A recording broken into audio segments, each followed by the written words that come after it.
एक योगी प्रातः उठते ही उषापान करता है, पानी पीता है, फिर भ्रमण करता है, उसके बाद योगाभ्यास करता है। भ्रमण करना बहुत आवश्यक है। तो आपने देखा होगा कि बहुत से लोग योगाभ्यास नहीं करते, प्राणायाम करते नहीं करते, लेकिन घूमते हैं। तो something is better than nothing. जितना हो जाए उतना ही ठीक है। अगर योगाभ्यास भी नहीं करे, प्राणायाम भी ना करे, तो भ्रमण तो अवश्य करे। तो सुबह ही सुबह उठ करके और खूब तेज भ्रमण करे, खूब तेज चलना चाहिए। सुबह के भ्रमण के टाइम भी जो लोग आपस में बातें करते रहते हैं, ढीले हाथ पैरों से चलते हैं, उसका कोई ख़ास फ़ायदा नहीं होता। खूब तेज चलना चाहिए और बातें नहीं करना चाहिए, मुंह बंद रखना चाहिए। तो उससे दो फायदे होते हैं। एक तो मुंह बंद रहता है तो वायु के अंदर जो धूली कण है वो अंदर नहीं जाते, इन्फेक्शन होने का डर नहीं रहता। दूसरा, मन भ्रमण में लगता है और भ्रमण को ध्यान से जोड़ लें। जैसा हम कहते हैं कि भ्रमण ऐसे ना करें, आँख खोल कर इधर उधर देखते हुए जा रहे हैं। बिल्कुल मुंह बंद करके और हर सांस को गिनते हुए भ्रमण करें। कितना भ्रमण करें? कम से कम 200-250 सांस और ज़्यादा से ज़्यादा 500 सांस का भ्रमण अवश्य सुबह को करना चाहिए। एक सांस का मतलब है कि एक बार सांस अंदर लिया और फिर छोड़ा, एक। इस तरह सांसों को गिनते हुए और भ्रमण करें। पर्टिकुलर डायरेक्शन में करें और गिनते हुए ये देखें कि मैं कितनी सांसों की प्रगति करता हूँ। अर्थात जिस डिस्टेंस को क्लियर करने में मैंने 50 सांस ली, तो अगले दिन उसमें कितनी सांस ली, फिर कितनी ली। इस तरह अगर आप डेली कोशिश करोगे तो आपको आओगे कि जो डिस्टेंस आप 50 सांसों में क्लियर करते हैं वो धीरे धीरे 30-35 में क्लियर करने लगेंगे। इसका मतलब आपकी सांसें लंबी हो रही हैं, आप ज़्यादा ऑक्सीजन इनहेल कर रहे हैं, आप ज़्यादा कार्बन डाइऑक्साइड एक्सहेल कर रहे हैं और आपको फ़ायदा हो रहा है। जैसे जैसे मन सांसों पर टिकेगा तो आपका ध्यान भी हो रहा है, अर्थात फिजिकल एक्सरसाइज भी और मेडिटेशन भी। डेली इस तरह से करें।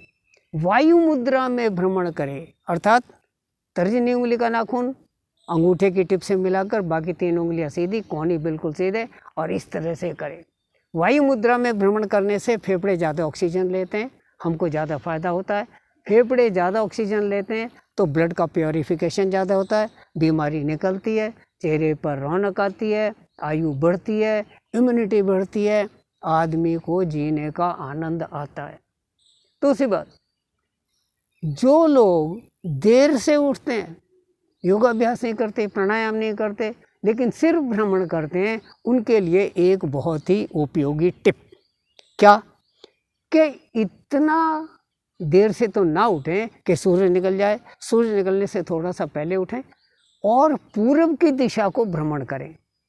तो पूर्व की दिशा को भ्रमण करेंगे तो सामने सूरज निकलेगा, सूरज निकलते ही सूरज की पहली रश्मियाँ चेहरे पर पड़ेंगी, माथे पर पड़ेंगी, चेहरे पर रौनक आएगी, आँखों के अंदर पहली किरणें पड़ेंगी, आँखों की रोशनी बढ़ेगी, आज्ञा चक्र पर सूरज की पहली किरणें पड़ेंगी, बुद्धि तेज होगी, इम्यूनिटी बढ़ेगी, बहुत ही फायदा होगा। और 200, 300, 400 सांस चलने पर जैसे जैसे सूरज तेज होगा तो पश्चिम की दिशा को मुँह करके फिर वापस घर आ जाए, अर्थात सूरज की रोशनी फिर पीछे पड़ेगी। तो सूरज की पहली रश्मियाँ चेहरे पर लेते हुए पूर्व की तरफ को भ्रमण करें और जैसे ही सूरज तेज हो तो पश्चिम की दिशा अर्थात अपने घर की तरफ को वापस लौट जाए। जैसे ये दिल्ली रोड है तो इस दिल्ली रोड पर जाकर के पूर्व की दिशा को विद्युत नगर की तरफ को शुरू में सुबह चले और फिर वापस इधर को आ जाए। लेकिन कोशिश करनी चाहिए कि ऐसी जगह भ्रमण ना करें जहाँ व्हीकल ज़्यादा चलते हैं, धूल उड़ती है। शांत जगह भ्रमण करें और जहाँ पर धूल वूल भी ना उड़ती हो, कोलाहल भी ना हो, मन भी विचलित ना हो, तो ज़्यादा फायदा होता है। जितनी तेज भ्रमण करेंगे उतना ज़्यादा फायदा होगा, क्योंकि सिर्फ तेज चलना या जॉगिंग करना और स्विमिंग करना दोनों ही एक दूसरे के पूरक हैं। स्विमिंग और जॉगिंग ये दोनों से शरीर के एक एक अंग की एक्सरसाइज हो जाती है, चोटी से लेकर के एड़ी तक। बाकी कोई भी एक्सरसाइज ऐसी नहीं है लगभग जिससे पूरे शरीर की एक्सरसाइज हो। इसलिए अगर आप कोई एक्सरसाइज नहीं करते तो खूब तेज चलें, पसीना निकल आए, वायु मुद्रा में चलें, सांसों को देखें तो भी आपको गजब का लाभ होगा।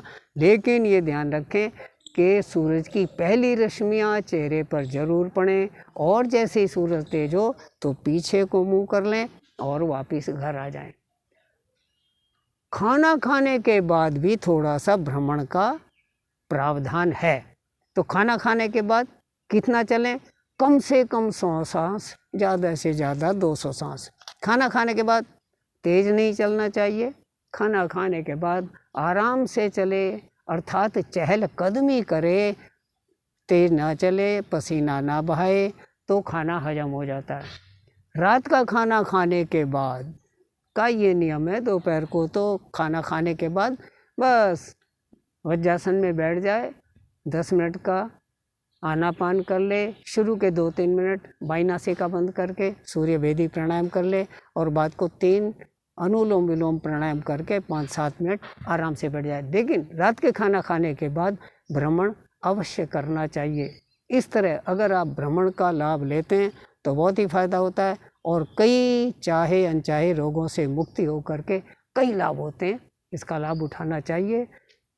भ्रमण करने के बाद योगाभ्यास करना चाहिए तो क्या होता है, पूरा शरीर शिथिल हो जाता है।